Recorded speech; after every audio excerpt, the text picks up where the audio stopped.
Ah, Jean-Marie, le micro, il est où? Ah, il est là, c'est moi qui l'avais. Voilà, merci pour... Merci Jean-Marie. Merci à Brigitte aussi d'être venue avec... Alors pour ceux qui connaissent, il y en a qui connaissent pas Jean-Marie Ribé? Qui connaît pas Jean-Marie? Qui le connaît? Ah, il y en a juste une personne. Alors Jean-Marie est le fondateur de cette église en 1981. C'était autrefois. C'était... c'est pas moi qui l'ai dit, hein. Je vais dire... Parce que quand moi je dis qu'il y a des dinosaures au milieu de nous, je me fais gronder maintenant. Mais là, on vient de dire au Moyen Âge. Mais c'est pas moi cette fois-ci. Jean-Marie, on va te laisser toute la place. On est heureux de l'avoir. C'est un ami de longue date. C'est un serviteur et une servante de l'Éternel qui ont fondé cette église. Mais ils ont aussi été missionnaires au Tchad. Ils ont aussi un cœur pour l'Afrique. Ils ont un cœur pour l'enseignement. Mais ils ont aussi un cœur pour cette église. C'est pour ça que quand ils partent, je leur ai attaché un élastique et de temps en temps, ils reviennent. Jean-Marie, c'est à toi. Merci. Brigitte, tu veux dire un petit bonjour? Oui, ben bonjour. Et juste dire deux mots quand même. Oui. Oh, mais on me voit. Ouais, mais en tout cas, pour dire que dans ma vie, toute petite vie quand même, mais eh ben la chose qui a été la plus importante, c'est d'apprendre qu'il est là. Pour moi, dans toutes les périodes où on a été, c'est que Jésus est là. Il a été avec moi, il a été avec nous. Et il le sera toujours, malgré toutes les choses qu'on peut rencontrer. Des fois même quand on est découragé, même quand des fois les nouvelles ne sont pas bonnes, mais on apprend qu'il est là. Et je suis heureuse de voir des beaux visages que j'aime, parce que c'est important de revenir ici. Merci. Voilà, on est toujours content de revenir faire un petit tour à la maison. On retrouve, il y a des gens qu'on connaît pas, puis il y en a qu'on connaît depuis très longtemps. Il y a les tout premiers de l'Église qui étaient avec nous presque, ouais, quasiment au tout début. Jean-Charles et Lilou, il y avait Linda, Léa, les Archa, Josiane, elle est par là. Josiane, voilà, ça c'est les tout anciens du début. Voilà. Alors, c'était pas le Moyen Âge, Paul. Non, c'était pas le Moyen Âge. C'était juste avant. C'était juste avant. Donc, en tout cas, merci, merci au Seigneur de tout ce qu'il a fait. On est content aujourd'hui de servir le Seigneur là où on est, mais on était content de servir le Seigneur ici, comme on était bien aussi en Afrique. Partout où on est avec le Seigneur, en fait, on est bien. On est bien. Le tout, c'est d'être au bon endroit, au bon moment. Voilà, et comme ça, le Seigneur nous aide. Aujourd'hui, on habite en Alsace, on travaille là-bas. Maintenant, je suis à la retraite, mais je n'en abuse pas. Donc, on essaye quand même de rester au service du Seigneur. Voilà, avant de prendre le message, je voulais juste dire que nous avons mis sur la table dans l'entrée, dans le hall, quelques-uns de mes livres, hein. Donc, je pense que souvent vous les connaissez. Je ne veux pas tout représenter. Peut-être simplement, il y en a un qui s'appelle Le serpent vaincu. C'est un livre qui parle de tout ce que Christ a fait pour nous. Si vous voulez mieux découvrir Jésus, pour mieux l'aimer, pour mieux le servir, voilà, il y a tout ce qui concerne le salut, la vie présente, la vie à venir, comment être sauvé, où on va, qu'est-ce que c'est que le ciel, tout ça. Et puis le tout dernier, c'est un commentaire du livre de l'Apocalypse, verset par verset, vraiment suivant le texte, verset par verset, systématiquement, tout le long. Voilà, donc si vous voulez revisiter le livre de l'Apocalypse, vous verrez. Alors, c'est un commentaire qui ne va pas du tout dans le sens d'une série d'événements, j'allais dire apocalyptiques, de catastrophes. Ce n'est pas une série, l'Apocalypse, ce n'est pas une série de catastrophes annoncées. Ce n'est pas un livre de futurologie qui serait censé nous dévoiler, faire découvrir des tas d'événements les uns derrière les autres à la queue leu leu. C'est un livre de piété, d'encouragement, de foi. C'est un livre qui parle de Dieu, de Christ, hein, bien sûr de son retour, c'est le centre du livre, mais pas pour faire du futurisme, hein. Voilà, donc et puis si vous avez des questions, vous demandez à mon attaché commercial qui euh, va tout vous dire, va tout vous expliquer. Voilà. Donc, est-ce que j'avais quelque chose à dire encore? Non, ça doit être tout. C'est bien. Voilà, donc j'étais bien sûr, je demandais, Seigneur, qu'est-ce que je peux apporter, qu'est-ce que je peux euh, partager ce matin avec l'Église, hein. Et j'étais, il y a peu de temps, à Mulhouse, j'étais convaincu, pas seulement moi, mais avec l'équipe pastorale, de remettre quelque part l'accent sur la parole de Dieu elle-même, la Bible, l'autorité de la parole de Dieu. Et j'ai été ensuite convaincu que ça avait vraiment été quelque chose de nécessaire, hein. Alors c'est ce que je vais donc j'étais vraiment oui ouais, persuadé de reprendre ce message. Alors je sais que quelques-uns nous suivent quelquefois en replay sur le net, hein. Donc si vous l'avez déjà déjà vu en replay il n'y a pas longtemps, j'allais dire je suis désolé. En fait, je ne suis pas désolé. Ça vous fera une révision. Donc, donc vous l'avez déjà quelque part entendu. Mais ce sont des choses qui sont très nécessaires, hein. Et puis, réviser un peu de temps en temps, c'est bien. Comme à la fin, vous saviez qu'il y a une interro à la fin, hein? Hein. Donc, écoutez bien parce qu'on va distribuer des petites feuilles et puis on fait une interro à la fin. Voilà. Donc, non, ça c'est pour vous mettre un peu sous pression. Alors, le titre ce matin, c'est La parole de Dieu, point virgule, une évolution culturelle, point d'interrogation. Je ne sais pas si tout s'affichera, les versets peut-être au fur et à mesure, hein. En tout cas, voilà, c'est le titre, La parole de Dieu. La parole de Dieu. Bien sûr, quand on parle de la parole de Dieu, c'est à la fois la Bible, parole de Dieu, c'est aussi tout ce que Dieu dit, puisque Dieu nous parle directement, personnellement, et c'est tellement précieux, précieux, puissant, efficace, souvent encourageant, consolant, rassurant, et Dieu parle. Mais ce matin, je voudrais seulement parler davantage l'accent sur la Bible, la parole de Dieu.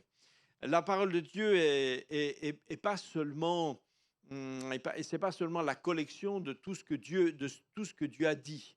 La parole de Dieu est le principe même de la nature de Dieu et de l'action de Dieu. Vous savez que la parole de Dieu est toute puissante, hein. Lorsque Dieu a créé le cosmos, hein, il n'a pas eu besoin de parler longtemps. Dieu dit que la lumière soit et la lumière fut. C'est pas une longue, c'est pas une phrase longue, hein, que la lumière soit. En français, ça fait 4 mots. Après, ça dépend des langues, hein. En latin, fiat lux, ça en fait que 2. C'est encore plus court, hein.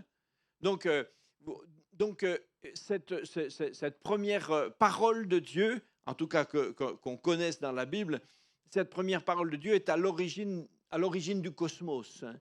Parce que il me semble que en disant que la lumière fut, il ne s'agit pas à ce moment-là de la lumière en tant que les rayons de lumière que nous connaissons, puisque toutes les sources de lumière, hein, ont été créées après. Le soleil, tous les astres ont été créés après. Donc moi je dirais que c'est quelque part cette énergie primordiale, c'est toute la puissance, la quantité d'énergie. Aujourd'hui, on sait que toute la matière, en fait, si on redescend jusque infiniment, dans l'infiniment petit, toute la matière n'est plus qu'énergie, en fait, hein. Les choses qui nous paraissent très solides, très, très sûres, ne sont en fait que des petites choses en mouvement qui sont même plus identifiables comme de la matière. C'est de l'énergie, c'est des grains d'énergie. Vous ne comprenez pas, moi non plus. Mais Voilà, si on redescend jusqu'au quark, si on redescend au muon, au gluon, tout ça. En tout cas, Dieu, c'est toute l'énergie du cosmos qui a été créée par deux mots de Dieu. Donc, on comprend bien que le concept de parole de Dieu n'est pas simplement, quelques éléments de syllabes, c'est pas seulement des éléments d'une discussion, d'un dialogue. Il s'agit de bien plus que ça. Et la notion de savoir qu'est-ce que la parole de Dieu fait dans nos vies, quel rôle elle a, quelle autorité elle a, est absolument primordial. Suivant le concept que vous avez à propos de la Bible, ça change votre vie, parce que ça change ce que vous croyez, et ce que vous croyez change ce que vous faites. Personne ne fait autre chose que en fonction de ce qu'il croit. Ce que nous croyons est à l'origine de nos comportements. Si nous croyons que quelque chose est désirable, ou si nous croyons que quelque chose est interdit, nous le faisons ou nous ne le faisons pas. Nos comportements sont la suite logique de ce dont nous sommes persuadés. Et ce que vous croyez de la Bible est absolument décisif. Si vous avez de la Bible une opinion confuse, alors vos opinions sur l'éthique et sur tout ce qui est bien, mal, tout ce qui est désirable ou pas, sont confuses à ce sujet. Donc vos comportements ne peuvent pas être rigoureux, je veux dire par rapport à Dieu. Vous pouvez être très rigoureux dans ce que vous faites, mais par rapport aux valeurs de Dieu, vous n'aurez pas de rigueur parce que vous ne savez pas où est la vérité, où sont les limites. Et donc, j'aimerais redire ce matin que la parole de Dieu a une totale autorité. Elle a autorité. La parole de Dieu, si vous voulez, je saute déjà à ma conclusion. Mais la conclusion, c'est que la parole de Dieu est entièrement vraie, solide. La Bible est entièrement vraie, solide. Elle ne supporte pas d'être considérée comme périmée, obsolète ou négociable. C'est pas de l'autoritarisme, c'est un fait, c'est la réalité. Et les conséquences pour chacun d'entre nous de prendre au sérieux, plus ou moins, ou pas, ou totalement au sérieux, toutes les affirmations de la Bible changent, relativisent nos comportements et nous changent complètement. Alors donc, ça c'était l'intro. Hein. Ça va ou ça va encore? Bon. Alors premièrement, j'ai quelques sous-titres. Hein. Premièrement, la parole de Dieu ne varie pas. La parole de Dieu ne varie pas. Par exemple, Hébreux 6, 17. Hébreux 6, 17, je ne sais pas si... Ouais, ça va. Est-ce que je les vois là ou c'est là? Voilà. Et je les vois aussi là-bas. C'est bien? C'est bien fait, non? Hein? Voilà, c'est bien. Donc, Hébreux 6, 17. C'est pourquoi Dieu, voulant montrer avec plus d'évidence aux héritiers de la promesse, et nous, l'immuabilité de sa résolution est intervenue par un serment. Je m'arrête juste sur ce verset, même si la phrase n'est pas complète, à cause de ce mot d'immuabilité. Ce qui est immuable, c'est ce qui ne mue pas, c'est-à-dire ce qui ne change pas, ce qui ne se transforme pas, ce qui n'est pas dans le cadre d'une évolution. Il n'y a pas de process avec quelque chose qui est immuable. Dieu ne varie pas.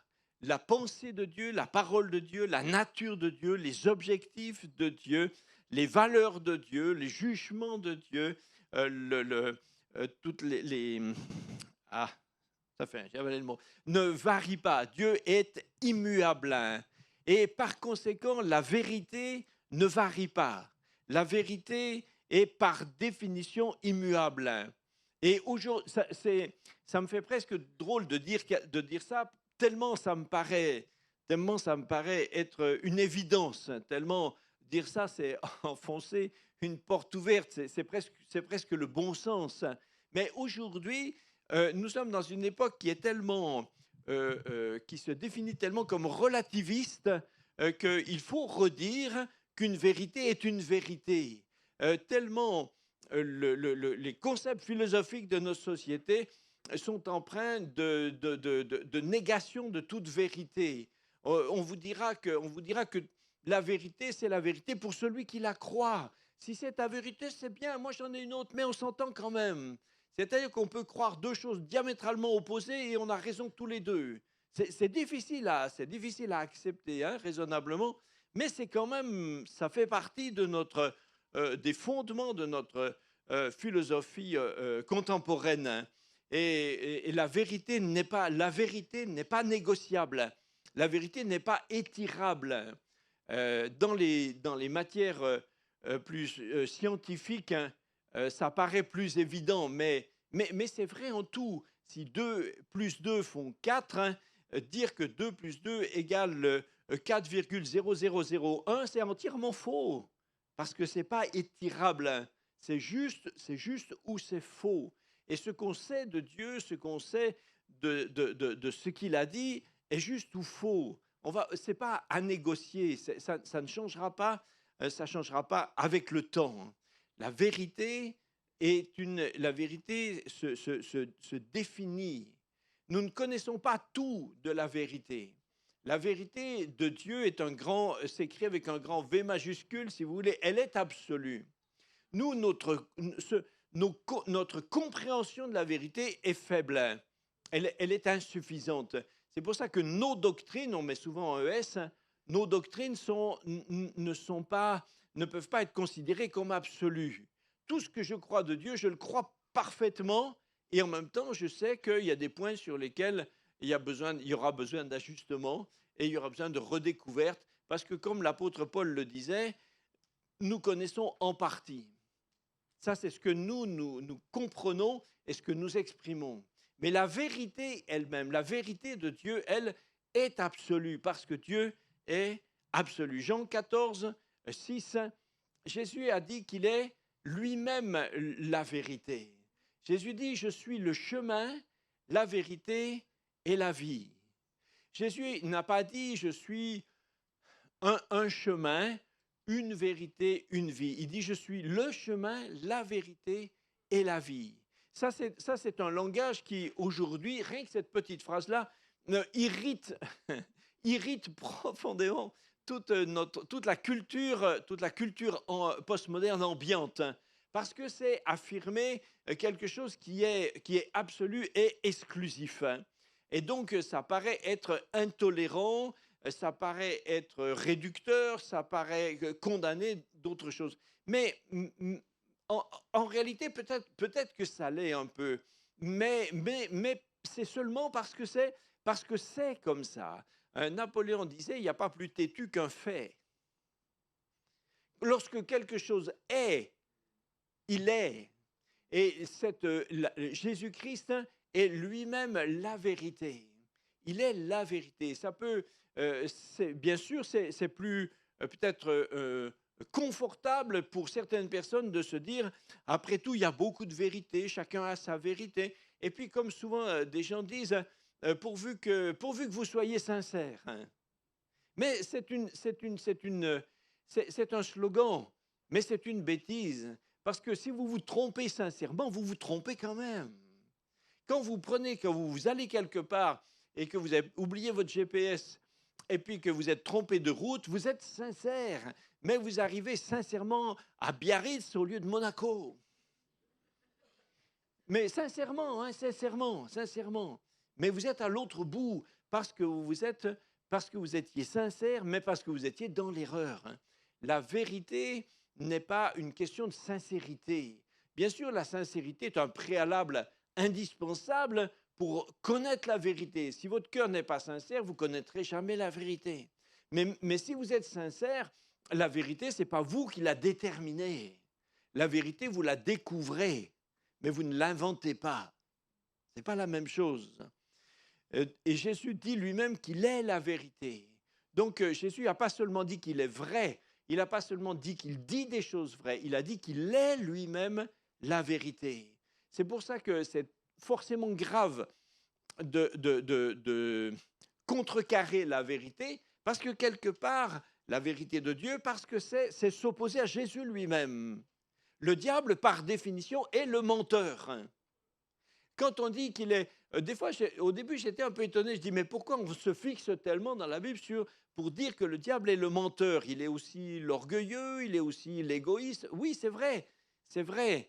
Mais la Bible met l'accent pour dire qu'il est le menteur parce que le mensonge est justement l'antagonisme de la vérité. Jésus est la vérité et tout ce qui vient du diable est du mensonge. Le mensonge, c'est ce qui n'est pas dans la vérité, c'est ce qui s'oppose à Jésus lui-même. Jean 1,14 nous dit que la parole de Dieu, donc cette parole éternelle de Dieu, est devenue chair. C'est à la fois, alors on lit le verset, la parole a été faite chair. Vous voyez qu'ici, on a pris, c'est une convention d'écriture, mais on l'écrit ici avec un P majuscule, pour dire qu'il ne s'agit pas seulement d'une parole comme d'un son. C'est le principe, le logos, c'est le principe de la parole de Dieu, a été faite chair, et c'est Jésus-Christ, quand il est devenu homme dans le sein de Marie, et la parole est venue habiter parmi nous, pleine de grâce et de vérité, et nous avons contemplé sa gloire, une gloire comme la gloire du Fils unique venu du Père. Christ est la parole de Dieu. C'est normal que Dieu parle. Et puisque Dieu parle, donc sa parole est en lui. Et quand Dieu parle, comme quand il dit par exemple que la lumière soit, sa parole sort et elle crée. Mais à un moment, donc la parole de Dieu est sortie, non pas comme pour dire quelque chose, mais le principe même de la parole de Dieu, la parole est sortie de Dieu, elle s'est matérialisée sous la forme de ce petit enfant que Dieu a placé dans le sein de Marie. C'est pourquoi c'est tout à fait légitime de dire que Christ, Jésus-Christ, est Dieu. Il n'est pas un autre Dieu qui à un moment a été créé, il est Dieu parce qu'il est la parole de Dieu qui s'est faite chair. Cette parole est Dieu lui-même. Il s'est concrétisé, il s'est incarné, il a été engendré, mais ce n'est pas un deuxième Dieu, nous n'avons pas plusieurs dieux.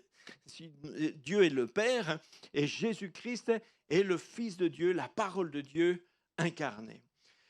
Deuxièmement, je veux revenir sur la relation qu'il y a entre Jésus et la parole de Dieu. Matthieu 5, 17 dit, ne croyez pas, c'est Jésus évidemment un peu plus tard, qui dit, ne croyez pas que je sois venu pour abolir la loi et les prophètes. Je ne suis pas venu pour abolir, mais pour accomplir. Alors, qu'est-ce que Jésus voulait dire en disant la loi et les prophètes? Alors, quand Jésus dit la loi et les prophètes, c'est en fait un terme un peu technique qui désigne tout ce qui, en son temps, désignait la Bible. Les Juifs ne l'appelaient pas comme ça, mais c'est ce que nous appelons aujourd'hui l'Ancien Testament. Tous les livres de la Bible qui existaient quand Jésus est arrivé, depuis la loi, c'est-à-dire les livres de Moïse, depuis la Genèse, les 5 livres de Moïse, et puis après tous les autres. Et quand Jésus dit la loi et les prophètes, techniquement, ça désigne l'ensemble de tous les livres de l'Ancien Testament, ce que les Juifs appellent aujourd'hui le Tanakh. Quand les Juifs aujourd'hui parlent de la parole de Dieu, les Écritures, les Saintes Écritures, ceux qui ne sont pas convertis, pour eux, c'est l'Ancien Testament. Mais c'est intéressant de remarquer que cette liste qui incluait tout ce que Jésus appelle la loi et les prophètes est exactement la liste des livres de l'Ancien Testament que nous avons dans notre Bible. Donc ça nous montre bien que nous sommes d'accord avec Jésus. Jésus disait on va le voir plus loin, il disait que ces livres sont inspirés de Dieu, qu'ils ne passeront jamais et qu'il ne faut pas changer dedans un trait de lettre.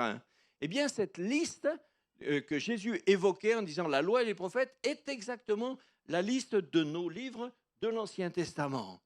C'est le Tanakh.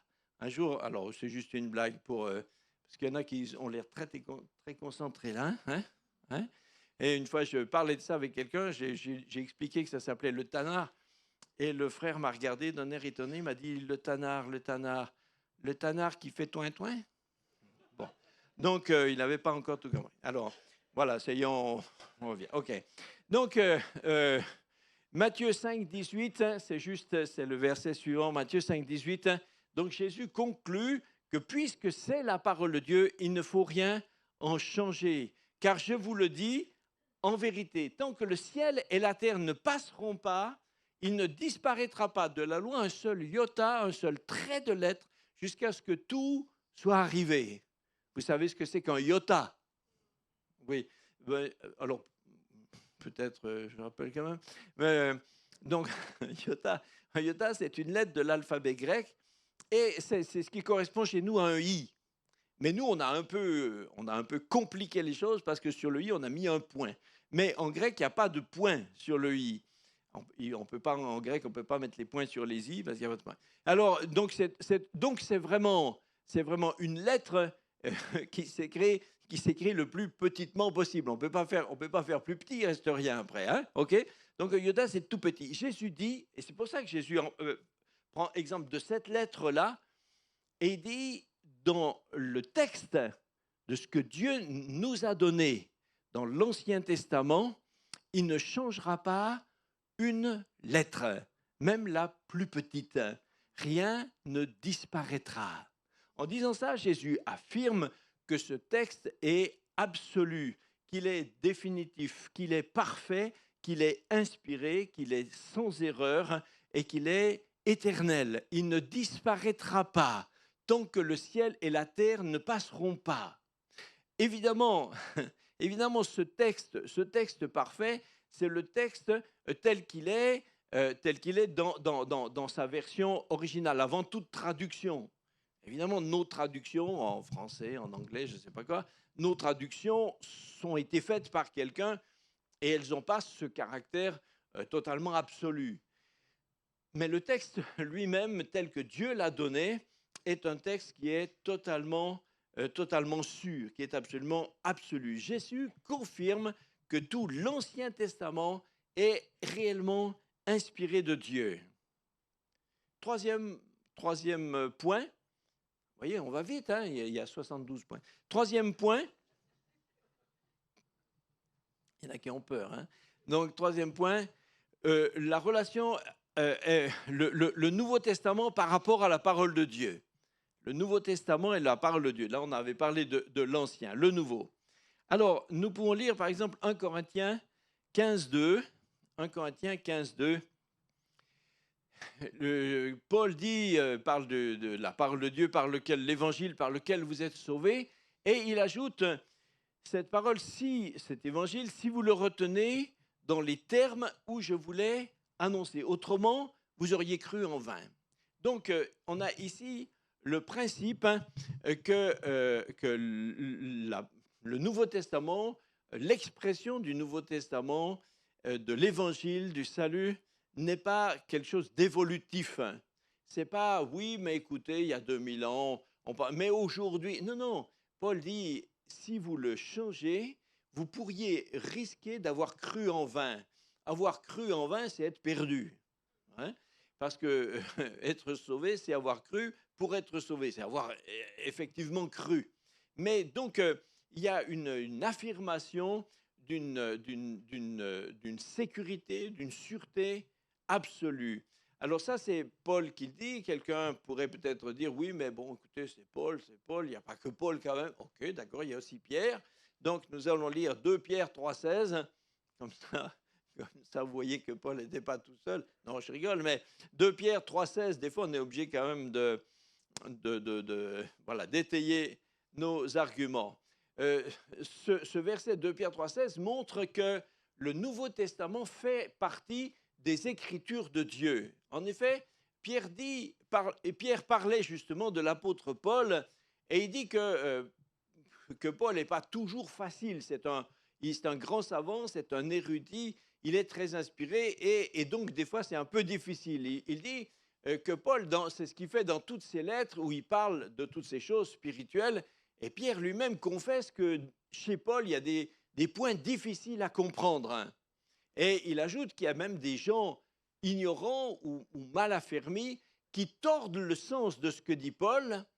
Et il ajoute ils tordent le sens de ce que dit Paul comme celui des autres Écritures pour leur propre ruine. Donc, voyez, ce qui est intéressant, c'est juste le dernier bout de ce verset. Pierre dit que les écrits de Paul font partie des Écritures, avec un grand E majuscule, c'est-à-dire font partie de la parole de Dieu, puisqu'il dit celui des autres Écritures. Donc, les écrits de Paul font partie des Écritures. Hein. C'est-à dire qu'en disant ça, il affirme, il pose comme principe que les écrits de Paul et à travers ça, l'ensemble du Nouveau Testament est la parole de Dieu. Comme on avait démontré tout à l'heure que l'Ancien Testament est la parole de Dieu, le Nouveau Testament est la parole de Dieu. J'aimerais alors venir sur des travaux d'un monsieur que vous connaissez peut-être pas, un monsieur qui s'appelait Ivan Panin. Il y a des gens qui ont entendu parler d'Ivan Panin? Non, mais ça ne m'étonne pas. Hein, c'est un peu vieux quand même. Alors, Ivan Panin était un mathématicien russe hein, du fin 19e siècle, je crois. Et donc, c'est un monsieur qui a été au départ, qui faisait partie des révolutionnaires. Hein. Il faisait partie d'un mouvement révolutionnaire contre le tsar avant évidemment la révolution bolchevique. Et puis Panin était menacé, s'est senti sûrement à juste titre menacé, et donc il s'est exilé. Et puis après, il a été étudiant à Oxford, et puis il est devenu un grand mathématicien, quelqu'un qui enseignait dans des hautes écoles et qui a même laissé dans les mathématiques quelques traces. Il y a même un théorème de Panin. Ne me demandez pas ce qu'a fait ce théorème, vous en fichez, moi aussi. Et donc, c'est juste pour dire que c'était vraiment une pointure en mathématiques. Voilà, OK. Mais alors, ce Panin s'est converti, il est devenu de révolutionnaire, il est devenu vraiment un vrai chrétien, un disciple de Jésus. Et alors, il a considéré la Bible sous un aspect très différent. Parce que pour nous, aujourd'hui, nous avons, pour écrire, nous avons des lettres, A, B, C, D, et nous avons, si on veut faire des calculs, on a des chiffres, 1, 2, 3, 4. Mais ce n'était pas le cas dans l'Antiquité, ni par rapport à la langue hébreu, ni par rapport au grec. Eux, ils ne savaient pas les chiffres. Ce qui fait que quand ils voulaient écrire des chiffres, ils utilisaient des lettres. Comme si, quand vous écrivez A, si c'est dans un mot, c'est un A, mais si c'est dans des comptes, c'est un 1. Par exemple, vous voyez, A égale 1, B égale 2, etc. OK. Donc, chez les Grecs, par exemple, hein, eh bien, alpha, bêta, gamma, delta, c'était 1, 2, 3, 4. En hébreu, aleph, bet, gimel, c'est la même chose. Donc, si on veut, on peut regarder les textes originaux de la Bible, autant l'Ancien Testament que le Nouveau, on peut les regarder, au lieu de les regarder comme des suites de lettres qui font des mots et donc des phrases qui ont un sens, on pourrait aussi imaginer de les regarder comme une suite de chiffres. Ça va, vous me suivez? Bon, vous allez me dire, mais quel intérêt? Ben oui, c'est vrai, quel intérêt. Hein? Alors, l'intérêt, alors je ne pars pas dans des trucs qui sont arrivés beaucoup plus tard au XXe siècle, au XXIe siècle, sur des codes numériques, etc. Je ne parle pas de ça, je parle juste des chiffres eux-mêmes. Hein. On n'est pas dans le... Je ne suis pas dans ça. Hein. C'est juste les chiffres. Mais donc, Panin s'est dit, et il a eu l'intuition qu'on pouvait faire des recherches sur cet aspect purement chiffré de ces textes.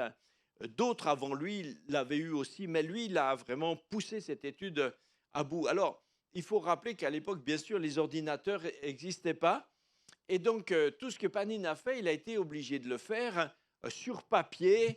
Sur papier, il a écrit, je ne sais plus quoi, on estime que Panin a écrit, je crois, c'est 40 000 pages, parce qu'il a consacré sa vie à ça. Alors aujourd'hui, on pourrait faire des programmes informatiques et on irait effectivement très très vite, là où lui a dû y passer une vie. Mais l'intérêt, c'est qu'il a démontré qu'il y a dans les textes de la Bible une structure des rythmes, si vous voulez. Voilà, on peut dire des rythmes de chiffres qui reviennent tout le temps, toujours, chez tous les auteurs. C'est-à-dire que ça traverse les temps, les siècles, et on retrouve ces rythmes mathématiques, et que aucun texte profane ne répond, ne le fait. Vous ne pouvez pas trouver ça dans aucun texte. Je sais pas qui, moi, chez Tolstoï, chez Zola, vous ne retrouverez jamais ça. Et c'est des rythmes. Par exemple, le chiffre 7 revient tout le temps.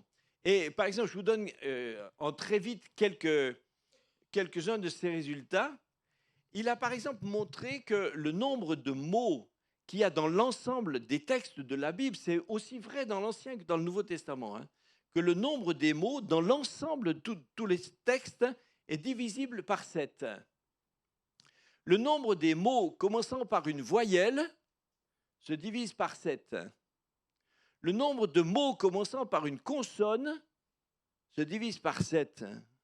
Le nombre de lettres dans l'ensemble de toute la Bible se divise par 7. Parmi ces lettres, il y a des consonnes et des voyelles. Chacune des deux se divise par 7. Le nombre de mots dans l'ensemble de ces textes peuvent apparaître sous plusieurs formes, parce qu'il y avait en grec, les mots se déclinent, donc ils ont des terminaisons différentes. Chacune de ces formes se divise par 7. Le nombre des mots qui apparaissent seulement sous une seule forme se divise par 7. Le nombre des noms, parce qu'il y a des mots, des adjectifs, des noms, des verbes. Le nombre des noms, juste les noms, se divise par 7. Le nombre des autres mots qui ne sont pas des noms se divise par 7. Le nombre des noms propres, Paul, Gertrude, etc., se divise par 7. Le nombre de mots au masculin se divise par 7. Le nombre de mots au féminin se divise par 7. Le nombre des mots commençant chacun par une des voyelles de l'alphabet, l'ensemble se divise toujours par 7, etc.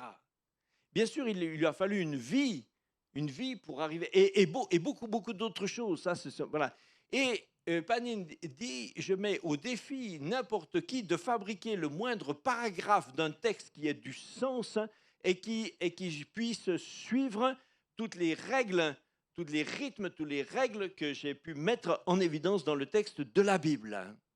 Par exemple, il a démontré, c'est intéressant, que vous savez, dans certaines Bibles d'obédience catholique, il y a ce qu'on appelle des livres en plus, ce qu'on appelle les livres apocryphes. Il y en a qui connaissent ça, non ? Eh bien, ces livres apocryphes, ces règles ne fonctionnent pas dans ces livres apocryphes. Il peut démontrer que ces livres ne sont pas d'une inspiration d'écriture divine comme dans le reste du texte. Et comme tous ces textes ont été écrits sur 15 siècles de distance par des auteurs qui ne se connaissaient pas dans deux langues différentes, c'est absolument impossible d'imaginer qu'il y ait eu une espèce de consensus pour dire on va écrire comme ça. D'autant que de toute façon, c'est impossible. Il faut une intelligence, il faut une inspiration, une intelligence surhumaine, divine, pour pouvoir écrire ça. Ces règles ne fonctionnent dans aucun livre et chez aucun auteur, ni dans le Dauphiné libéré, ni chez Beaumarchais. Ça n'existe pas. Mais toute la Bible est écrite comme ça. Par exemple, alors, je n'ai pas amené, j'ai un peu oublié, mais j'ai à la maison un petit Nouveau Testament en grec, qui est ce qu'on appelle la version de Panine, parce que quelquefois, dans les manuscrits qu'on a, il y a des fois des toutes petites, ce qu'on appelle des leçons, des variantes, parce qu'un copiste trompe une lettre, etc. Ça correspond à 0,01% du texte, mais il y a des petites variantes. Alors Panine dit, à cause de ces règles mathématiques, on peut déterminer quelle est la bonne variante. Par exemple, il y a un texte dans l'Ancien Testament, dans vos Bibles, vous avez peut-être remarqué qu'on dit, lorsque Saül devint roi, il était âgé de, et puis on a des points de suspension, parce que les textes sont trop confus. Et Panine dit, en revenant dans ces... Il n'y a que le nombre 31 qui marche. Donc il dit, il a 31 ans, ça ne peut pas être autre chose. Alors vous allez me dire, bon, Panine lui-même, ce n'est pas la Bible. OK. Et dans ces réflexion dans son travail. Il y a sûrement aussi des incorrections, il y a sûrement des choses à reprendre, à compléter, etc. Ok, d'accord, on ne va pas faire de ça on va pas faire de ce travail une espèce de truc divinisé non plus, mais c'est quand même, j'ai trouvé que c'est vraiment quelque chose qui n'est pas assez connu et qui est très, très intéressant. Souvent, la crédibilité de la Bible, et en particulier du Nouveau Testament, est souvent contestée dans beaucoup de milieux. Beaucoup de gens répètent des slogans, des phrases. Oui, mais ça a été recopié, puis recopié, puis recopié, puis au fur et à mesure, ça change, etc. Mais on s'aperçoit que ceci n'est pas vrai.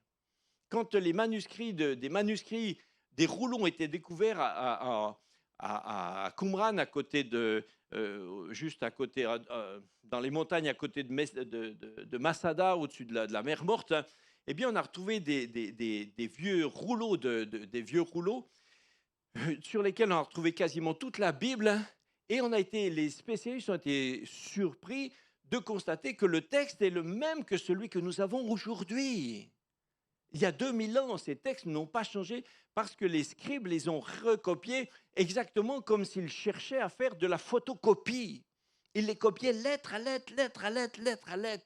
Ils avaient dans un manuscrit, un parchemin entier, on leur tolérait 3 erreurs. À la 3e erreur, le document était considéré comme nul. On le mettait de côté au rebut et le gars, il recommençait tout. Alors, il avait intérêt à faire attention, hein. Et le Nouveau Testament a été écrit avec sérieux. Je vous demande encore 2 minutes d'attention. Je sais que des fois c'est difficile, mais c'est quand même important d'avoir des bases et de savoir ce qu'on croit et pourquoi on le croit. Et est-ce qu'on a le droit de le croire? Est-ce que c'est raisonnable de croire ça? Par exemple, le Nouveau Testament est souvent contesté. Les gens disent, mais est-ce que c'est sûr, etc.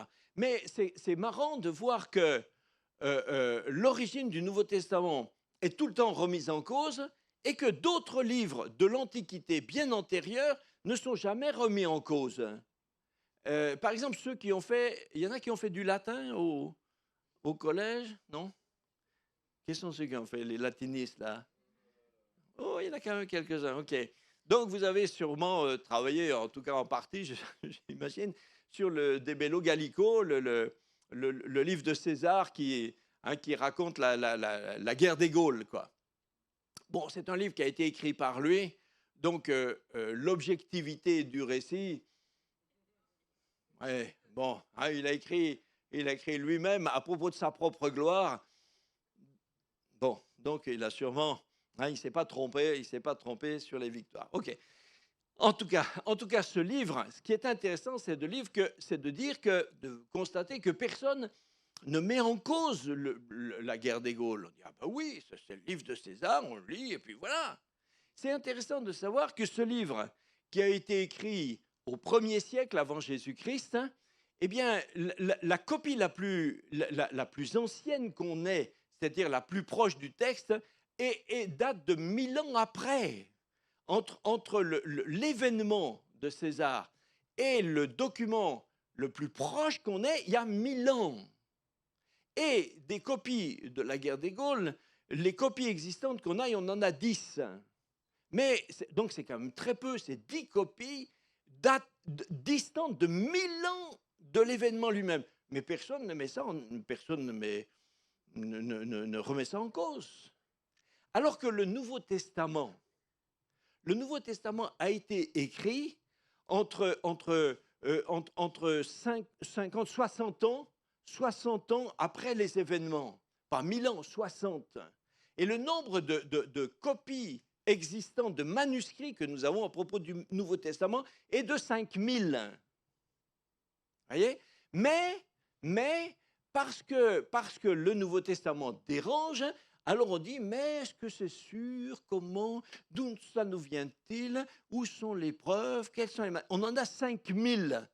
Et le Nouveau Testament a été écrit dans la génération même des événements. Mais on remet en cause. Vous avez le même phénomène avec, par exemple, le livre de Tacite, là, les annales de Tacite. Alors ça, je pense qu'il y en aura moins qui ont travaillé sur Tacite, parce que le grec ancien, peut-être pas beaucoup. Qui c'est qui a fait du grec? Jean-Charles un peu, hein? Jean-Charles. Il avait peut-être à faire du grec, Jean-Charles.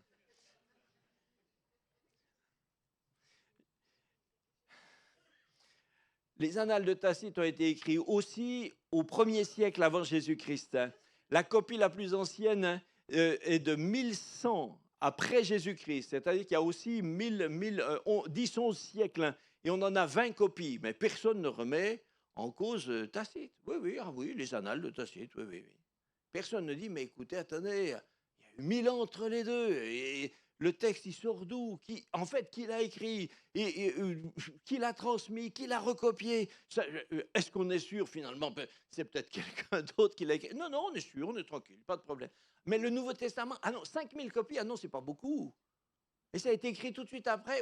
Est-ce que c'est sûr? Voyez? Ça, c'est la philosophie. Et je pourrais vous montrer encore avec Platon, etc. Ça serait la même chose. Donc, écoutez, frères et sœurs, ne vous laissez pas tromper. Ne vous laissez pas tromper par des arguments qui viennent pour essayer de détruire votre foi, votre certitude, votre assurance dans la parole de Dieu. Elle est certaine. Dieu a fait en sorte que nous ne soyons pas ballottés à tout vent de doctrine. Il nous a donné un texte qui est certain. J'arrive à mon point numéro 4. Alors, ce point numéro 4 s'appelle, dans mon document, il s'appelle « Le vermisseau qui juge la montagne ». Ah, tiens, on change de registre. Non, je veux juste souligner cette espèce de suffisance, ridicule et orgueilleuse de l'homme qui décide de juger dans la parole de Dieu ce qui est bon à prendre, ce qui est bon à laisser, ce qu'il faut modifier. Oui, mais la parole de Dieu, on devrait plutôt un peu. Est-ce que ceci, non, ça on va. Non, mais tu es qui, toi, pour juger la parole de Dieu? C'est le vermisseau qui juge la montagne. C'est la goutte d'eau qui fait des remarques à l'océan. L'atome qui parle à la galaxie. Le quark qui s'adresse au cosmos. Mais tu es qui, toi, pour parler de la parole de Dieu? Juger de ce qu'est la parole de Dieu. Mais c'est incroyable. Ça, c'est la suffisance. Vous voyez, c'est la suffisance de l'homme. C'est ce que Paul dit, se vantant d'être sages, ils sont devenus fous. C'est incroyable. Bon, je passe sur ça parce que sinon, ça m'énerve. Alors, bon, faut pas que je m'énerve. 5, on est au 5. 5. Une remarque qui est faite souvent contre la parole de Dieu, c'est de dire qu'il y a dans la Bible des contradictions. C'est une critique qui a été souvent faite par une école, une école de critique textuelle. Et alors, on prétend qu'il y a beaucoup de choses dans la Bible qui prouvent d'un texte à l'autre que ce n'est pas cohérent. Eh bien, j'aimerais vous dire que toutes ces apparentes contradictions internes ont toutes des solutions simples et le plus souvent, même, comment je pourrais dire, évidentes. Par exemple, il y a un texte dans Matthieu 8, 28 qui parle d'une scène avec des démoniaques. Et dans Matthieu 8, 28, on parle de 2 démoniaques. Lorsque Jésus fut sur l'autre bord du lac de Génézareth, dans le pays des Gadaréniens, 2 démoniaques sortant des sépulcres vinrent au devant de lui. Ils étaient furieux, personne n'osait passer par là. Voilà, ça c'est dans l'évangile de Matthieu. Et si vous lisez le même récit dans Luc 8, 26, Luc 8, 26 dit un tout petit peu différemment, et il parle comme s'il n'y avait qu'un démoniaque. Ils abordèrent dans le pays des Géraséniens, qui est vis-à-vis de la Galilée, excuse-moi, un tout petit peu après, voilà. Lorsque Jésus fut descendu à terre, il vint au-devant de lui un homme de la ville qui était possédé de plusieurs démons, etc. Et l'ensemble du texte, les 2 textes montrent que c'est évidemment le même épisode. Alors les contradicteurs se saisissent de choses comme ça pour dire, voyez, la Bible n'est pas cohérente, il y a des contradictions. Dans un texte, on dit qu'il y a 2 démoniaques, dans l'autre, il n'y en a qu'un, donc ça montre bien que le texte n'est pas fiable. Et c'est un argument qui est spécieux. C'est comme chacun d'entre nous, si nous assistions à un accident quelque part, nous allons tous le raconter avec notre vision, sans avoir changé quoi que ce soit, sans avoir menti, sans avoir transformé. On va chacun dire ce qui nous a impacté dans ce qu'on a vu. Si on sort tout à l'heure, imaginons, voilà un vélo de traverse, il renverse une voiture. Bon. Ouais, enfin, comme vous voulez. Alors, donc vous voyez, alors quelqu'un va dire, oui, j'étais là quand ça s'est passé, et il y avait une femme sur le trottoir opposé qui a crié. Et le monsieur, il a été, ce spectateur, ce témoin, il a été vraiment impacté par cette personne qui criait. Et il décrit toute la scène comme s'il n'y avait que cette personne, parce que c'est celle-là qui l'a impacté. Un autre témoin dit, oui, j'étais là. Oh là, il y avait un monde fou sur le trottoir en face. Alors quelqu'un dit, voyez, ces deux témoignages, je ne concorde pas. Non, il y avait beaucoup de monde, et dans ce beaucoup de monde, il y avait une femme qui criait. Il y en a un qui parle de toute la foule, il y en a un qui parle que de la femme qui criait. Ces deux témoignages disent des choses, des parties de cette réalité différentes, mais ils disent la même chose. Il y avait bien deux démoniaques à Gadara, mais l'évangile de Matthieu en parle globalement, et Luc a choisi de ne parler que de ce qui est arrivé à un des deux, qui a été spécialement en relation avec Jésus. Il n'affirme pas qu'il était tout seul. Il parle de celui-là. Voyez, la plupart de ces soi-disant contradictions internes de la Bible sont résolues simplement d'une façon toute simple. Un autre, je vous en cite un autre rapidement pour que vous voyez comment ça se construit. Par exemple, on ne va pas lire les textes, mais au début de l'évangile de Jean, dans Jean 2, on dit qu'après les noces de Cana, Jésus est allé à Jérusalem, et là, il s'est fâché devant la scène des changeurs du temple, de tout ce business religieux qui se faisait là. Ça l'a fâché, et il a tout renversé, renverser les tables des changeurs, etc. Et dans l'évangile de Jean, c'est clairement circonstancié comme étant au tout début de son ministère. C'est juste après qu'il soit allé, qu'il ait fait le miracle de Cana en Galilée, où il a changé l'eau en vin. Et puis, vous avez dans les évangiles synoptiques, dans Luc, à la fin de l'évangile de Luc, on dit que Jésus arrive à Jérusalem et qu'il change, et qu'il a de nouveau renversé les tables des changeurs. C'est un peu la même scène, avec quelques détails différents, c'est la même scène. Mais là, dans Luc, c'est clairement circonstancié comme étant au début de ce qu'on appelle la semaine sainte, la dernière semaine avant la passion de Jésus. Donc, de nouveau, les contradicteurs, voyez, ils disent, voyez, Jean dit que ça s'est passé au tout début, et Luc, il dit que ça s'est passé tout à la fin. Et les gars, ils ne savent pas, ils ont écrit n'importe quoi. Mais c'est tout simplement que Jésus l'a fait 2 fois. Comment voulez-vous que ce qui lui était intolérable au début de son ministère, pourquoi ça lui serait devenu familier et acceptable à la fin? Mais il n'y a pas de raison, c'est la même chose. C'est pour ça aussi qu'il y a dans les évangiles deux multiplications des pains, et Jésus dit clairement, Jésus a attesté lui-même qu'il y en a eu 2. Ce qui fait qu'on ne nous le reproche pas, Jésus a dit qu'il y en a eu 2. Vous voyez, ne vous laissez pas tromper par ces arguments qui sont faux. Maintenant, est-ce qu'il faut croire que la Bible varie? Alors oui, il y a des applications culturelles. La vérité, elle est absolue, elle ne change pas, elle ne changera jamais. Mais quelquefois, dans les applications de certains versets, nos applications contemporaines, il y a des choses qui changent. Par exemple, une expression, j'essaye d'aller vite parce que je vois que j'ai pris du retard. Vous m'avez donné le micro tard, hein? Non? Bon, essayez d'écouter rapidement. Alors, je m'excuse, j'arrive au bout. Par exemple, vous avez une expression dans Matthieu 5, 41, Jésus dit, si quelqu'un veut t'obliger à faire 1000, fais-en 2 avec lui. Bon, qu'est-ce que veut dire cette expression? Si on ne nous la décode pas, on ne sait pas ce que ça veut dire. Ça veut dire quoi, faire 1000? Alors peut-être pour ceux qui jouaient à la belote dans le temps, non? Il y en a qui jouaient à la belote, non? Quand on faisait une partie, on disait on fait 1000. Alors si quelqu'un veut t'obliger à faire 1000, fais-en 2. Mais non, là on ne parle pas de la belote. Hein, c'est pas la belote. Donc, l'expression, ça venait d'une loi de l'occupant romain qui disait que les officiers romains étaient évidemment des gens qui spoliaient le peuple. Hein, et quand un officier romain avait un bagage à porter, n'importe où dans la rue, il s'en fichait, lui, il réquisitionnait quelqu'un, il disait, hop, toi par ici, tu portes mon bagage.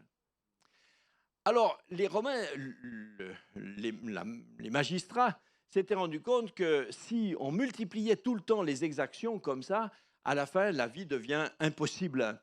Et c'est ce qu'on appelle la Pax Romana. Il faut quand même qu'il y ait des règles sociétales qui permettent que ça soit possible. Donc les Romains eux-mêmes avaient imposé à leurs officiers en leur disant, vous pouvez réquisitionner quelqu'un pour lui faire porter votre bagage, mais seulement sur une distance d'1 mille. Ah, 1 mille, c'est un peu 1 kilomètre, ça faisait pour nous, c'est l'équivalent d'1 kilomètre 400, quelque chose comme ça. Après, tu dois laisser partir le gars. On a un exemple un peu de ça. Quand Jésus sort de Jérusalem avec la croix, les Romains réquisitionnent un gars qui passe par là, il a juste tort d'être là, il passe par là, et lui disent, tiens, toi, porte la croix. L'autre, il n'a rien demandé. Tu vois. Bon, il porte la croix. Alors, donc cette expression, donc quand Jésus dit, si quelqu'un veut t'obliger à faire 1 mille, fais-en 2. Donc c'est une expression, c'est une exhortation extrêmement, c'est extrêmement choquant. Si quelqu'un est assez injuste, agressif, pour t'obliger à quelque chose de mauvais, de toi-même, volontairement, fais le double pour lui. Tu dis, oh, c'est déjà beaucoup, hein? Donc cette phrase, ça va dans le sens de rendre le bien pour le mal. Ça va dans le sens de bénir ceux qui vous maudissent. C'est dans le même état d'esprit. Alors, si on regarde juste ce texte comme ça et qu'on dit, aujourd'hui, nous, qu'est-ce qu'on fait de ça? C'est évident que personne aujourd'hui ne va nous demander de faire 1 mille, ça ne veut rien dire. Alors, qu'est-ce qu'on fait avec ce verset? On l'enlève de nos Bibles, on le gomme, il est périmé. Ou alors, on peut se dire, comment est-ce que nous, on peut l'appliquer dans notre société? Comment est-ce qu'on peut faire du bien, en plus, à quelqu'un qui nous aurait déjà extorqué du mal?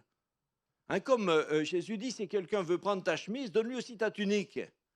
Déjà, c'est ma chemise. Voilà, donc c'est faire plus. Et si on alors, vous voyez, on n'est pas en train de dire que ce verset est annulé. On ne dit pas qu'il n'existe plus. On dit quel était son sens, quelle était sa valeur, pour savoir comment on va l'appliquer. C'est pas la valeur qui a changé. C'est l'application qu'on en fait qu'on doit remettre dans notre culture. Hein. Quand Jésus dit si tu fais l'aumône, ne sonne pas de la trompette devant toi comme font les hypocrites. Bon, ça se fait plus non plus. Ou je ne sais pas, est-ce qu'il y en a qui ont des trompettes et puis ils sortent avec leurs trompettes de temps en temps? Non, on ne fait pas ça. Mais ça se faisait à l'époque. Des gens riches décidaient un jour de faire, alors c'est ce qu'on appellerait aujourd'hui de l'action sociale, des distributions de biens aux nécessiteux. Le gars, il prévoyait un jour, il se mettait sur une place, un carrefour, il louait les services d'un type avec une trompette.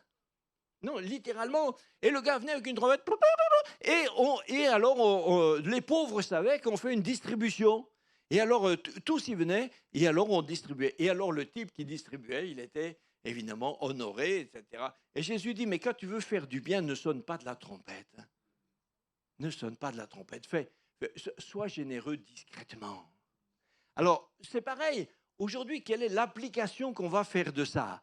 Eh bien, notre application aujourd'hui ne concerne plus les trompettes parce qu'on ne sonne pas de la trompette. Mais l'application, c'est de dire, si tu fais le bien, fais-le discrètement. Fais-le pour le bien de celui à qui tu donnes. Fais-le pour que Dieu soit content. Mais que ta main droite oublie ce qu'a fait ta main gauche. Fais pour être une vraie générosité. Donc, vous voyez, on n'est pas en train de faire varier la Bible. On est en train de dire, on cherche comment culturellement l'appliquer sans rien changer à ses valeurs. Je pourrais prendre plusieurs exemples, mais je ne suis pas. C'est juste pour dire qu'il n'y a pas de variation dans la parole de Dieu. Il n'y a pas de variation sur les valeurs de Dieu, sur les valeurs de la vie, sur les valeurs du couple, sur les valeurs de la sexualité, sur le matérialisme, sur l'appréciation que Jésus a de l'intégrité, sur la nature du disciple, sur le renoncement à soi. Il n'y a pas de variation sur la réalité du jugement éternel de Dieu et sur la réalité éternelle de l'enfer qui n'est pas un mythe. Toutes ces choses-là, on peut varier dans notre société, dire comment ça s'applique, comment ça se vit, etc. Mais les valeurs elles-mêmes ne changent pas parce que Dieu ne change pas. Il nous faut être clair. Hein. Septièmement, et c'est le dernier point, le rapport du disciple et de la parole de Dieu. Il nous faut aimer la parole de Dieu parce que c'est impossible d'aimer Dieu et de ne pas aimer la parole de Dieu. C'est antinomique, c'est pas possible. Personne ne peut dire j'aime Dieu mais j'aime pas la Bible. C'est qu'il y a quelque chose que vous ne connaissez pas, que vous n'avez pas compris, que vous n'avez pas identifié. Il nous faut aimer la parole de Dieu, aimer la Bible et la parole personnelle que Dieu nous dit. Ça veut dire que c'est dans toute la vie de tout disciple, il y a un défi à lire la Bible. Je ne comprends pas que des disciples de Jésus ne se donnent pas la peine de lire la Bible. Ce n'est pas possible. Vous ne pouvez pas dire que vous aimez Dieu et vous n'aimez pas sa parole. Alors, il y a des grands lecteurs, des petits lecteurs. Mais la question, ce n'est pas de savoir si on aime lire ou pas. On ne lit pas la Bible pour savoir ce qu'il y a dedans. On lit la Bible parce que la Bible, c'est la parole de Dieu. En lisant la Bible, on est en contact, en relation, en communion avec le Dieu qui nous parle la Bible. Ce n'est pas une question d'information. C'est normal de lire, de chercher à comprendre, d'apprendre, de croire. C'est normal de faire des efforts dans notre tête pour refuser de douter. Il nous faut apprendre à refuser de mettre en doute ce que dit la parole de Dieu. Bien sûr, des fois, on peut se dire, qu'est-ce qu'elle dit vraiment ? Ok, mais la mettre en doute est est toxique pour s'en nourrir, pour être dirigé par la parole de Dieu, pour être consolé par elle, et aussi pour apprendre à la défendre autour de nous. Paul dit, soyez toujours prêts à vous défendre avec douceur et respect de ce que vous croyez, de ce qui est vrai. Trop de chrétiens, trop de disciples sont incapables de défendre la parole de Dieu parce qu'ils ne la connaissent presque pas. Vous avez des disciples qui seraient, après des fois des années de vie chrétienne, ils ne pourraient pas jurer qu'ils ont lu la Bible tout entière. Ah, ils disent, vous savez, frère, c'est un gros livre. Un gros livre ? Un gros livre, la Bible ? Tu rigoles ? Un gros livre ? Combien de temps il faut pour lire une Bible ? Une fois, quand on était au Tchad, à Djamena, une église a décidé de lire la Bible. Juste pour honorer Dieu, pour honorer la parole de Dieu, pas pour faire de l'évangélisation. Ils ont décidé de se retrouver une semaine à partir du lundi et on faisait la lecture de la Bible. 8h, midi, 2h, 6h à peu près, les heures bureau. Lire la Bible à haute voix. Quelqu'un montait sur l'estrade, il a attaqué Genèse 1:1. Il a lu peut-être un quart d'heure. Il s'est assis, un autre a continué, puis un autre a continué, puis un autre a continué. Combien de temps à haute voix il faut pour lire une Bible en entier ? Eh bien, en faisant juste comme ça les heures de journée, je crois qu'on a lu ça sur 4 ou 5 jours, en lisant tranquillement. Et en lisant à haute voix, on lit lentement. Si vous lisez dans votre tête, il faut combien de temps pour lire la Bible ? Alors des gens qui me disent, ça fait 20 ans que je suis chrétien, j'ai encore pas lu la Bible, je dis, écoutez, vous n'aimez pas Dieu. Voilà, je vous le dis. Paf. C'est tout. C'est tout. Qu'est-ce que je vous dis ? Vous pouvez dire ce que vous voulez, vous n'aimez pas Dieu. Si vous n'aimez pas, c'est comme quelqu'un qui dirait, j'aime quelqu'un, mais je veux pas lui parler. Ah bon ? C'est pas possible. Donc, apprenez à connaître Dieu. Lisez la Bible. Lisez-la pour qu'elle vous parle. Lisez-la pour qu'elle vous console. Lisez-la pour qu'elle vous dirige. Lisez-la, mais croyez-la. Croyez-la, mettez-la en pratique. Faites ce que Dieu vous dit. Vous ne regretterez jamais d'avoir cru la parole de Dieu. Jamais vous regretterez. Quelqu'un ne peut pas être confus d'avoir mis sa foi dans la parole de Dieu. C'est impossible. On va prier. Merci Seigneur. Merci pour ta parole. C'est une bonne parole. C'est une parole sûre, certaine, puissante. C'est une parole de vie. C'est une parole de foi. C'est une parole qui donne la foi. C'est une parole qui nous a amenés à être libérés. Tu as dit, Seigneur, vous connaîtrez la vérité. La vérité vous rendra libre. Merci pour ta parole qui est venue jusqu'à nous, qui est devenue chair, que nous avons reçue et qui nous a rendus libres. Seigneur, tu nous as libérés du diable, tu nous as libérés du monde, tu nous as libérés du pouvoir du péché, tu nous as libérés de nous-mêmes, tu nous as libérés de la mort, tu nous as libérés du jugement de Dieu, afin que nous soyons des enfants de Dieu. Merci Seigneur, nous honorons ta parole. Et je voudrais juste faire un appel pour que ceux qui jusque-là ont accepté dans leur tête, vous avez accepté des doutes sur la réalité de l'inspiration de la parole de Dieu. Confessez-le maintenant à Dieu. Dites, Seigneur, je regrette d'avoir accepté dans ma tête, dans mon